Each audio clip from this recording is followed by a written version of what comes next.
साथीहरु नमस्कार। हामी चाहिँ आज यो चिप ग्राफ्टिङ गर्दैछौं है।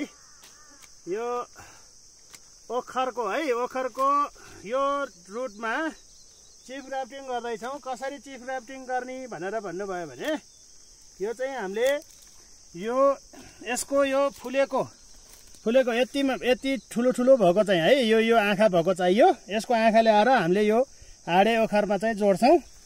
अब यसलाई हेर्नु होला, यसलाई चाहिँ निकाल्नु पर्यो। पहिला यो यसरी चिर्ने, यसलाई चाहिँ चिरेपछि यसको बोक्रा निकाल्ने है।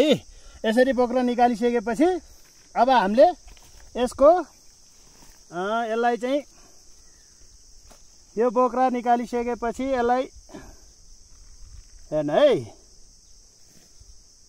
यसको बोक्रा निकाल्ने, यति बनाउने।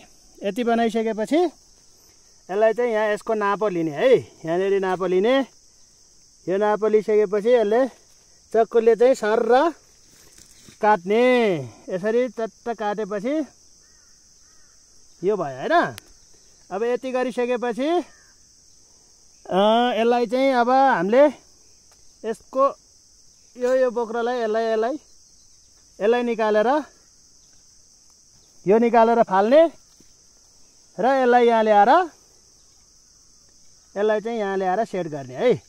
यो सेट हुन्छ कि हुँदैन हेरौँ। ल भयो। अब यसलाई अलिकति यसको यो बाहिरको चाहिँ खाललाई चाहिँ हल्का उतार्ने है। यसलाई हल्का मात्रै उतार्ने। यो यहाँबाट चाहिँ जोडिनलाई सजिलो हुन्छ क्या यसलाई। यसले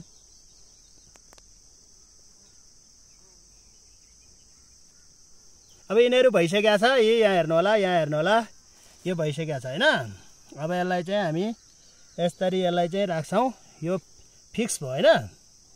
अब यो फिक्स भएपछि यसलाई चाहिँ हामीले प्लास्टिकको मद्दतले यसलाई मजाले हावा नछिर्ने गरी र्यापिङ गरिदिने। तपाईको यो चाहिँ के हुन्छ भने यो ओखरमा चाहिँ हामीले यो हाडेको रुट भए पनि भयो, यो जरा चाहिँ यो बोट चाहिँ हाडेको भए नि भयो, तर माथिको हाँगा चाहिँ हामीले दाँतेको हाल्नु पर्यो। यसरी नेपालमा चाहिँ करोडौं अर्बौंको चाहिँ दाँते ओखरहरू चाहिँ चाइनाबाट इन्डियाबाट निर्यात भइरहेछ है साथीहरु। तपाईहरु विदेशमा बसिरहनु भएको छ, जग्गा जमिन चाहिँ यहाँ टन्नै छ भने तपाईहरुले यसलाई चाहिँ यो ओखरलाई चाहिँ यसरी चाहिँ बिरुवा बनाएर नभएदेखि किनेर भए पनि लाउनुस्।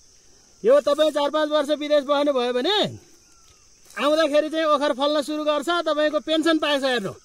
अब विदेशको कमाई त आएपछि सकिहाल्छ। के गर्यो घर चलाउने यताउता गर्दै सकिहाल्छ हैन। यसरी हावा नछिर्ने गरी बाँध्ने है। अब यो बाँदरले पनि खाँदैन।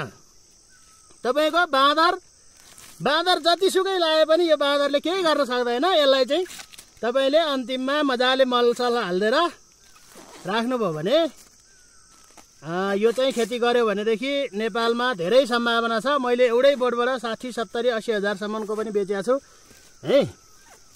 यसलाई यसरी बाँधेर मजाले हावा नछिर्ने गरी एयर टाइट गरेर राख्ने। त्यति गर्यो भने हुन्छ। विदेशमा बस्ने साथीहरूले पनि यसको खेती गरे हुन्छ है। टन्न पहाडतिर तपाईहरुको जग्गा जमिन टन्नै छ। यो तराईतिर त हुँदैन। पहाडको साथीहरू हुनुहुन्छ भने तपाईहरुले चाहिँ यसको व्यापक खेती गर्नुहोस्। तपाईको नबिग्ला भन्ने छैन। यो वर्ष बिकेन भने अर्को वर्ष बिक्छ, अर्को वर्ष बिकेन अर्को वर्ष बिक्छ। राखेर पनि बेच्न सकिन्छ। ल हेर्नु ल, यसरी चाहिँ राखेका छौं। अब हामीले यहाँबाट यसलाई यो नयाँ बढ्या जति काटेर फाल्दिने। यति गर्यो भनेदेखि भइहाल्यो है। अब यसलाई पनि काटेर फाल्दियौं, यसलाई नि काटेर फाल्दियौं। यो तयार भयो। अब यो 15 दिन पछाडि यसबाट पालुवा हाल्छ। म त्यो पनि तपाईहरुलाई देखाउँछु है त। हस् त, नमस्कार।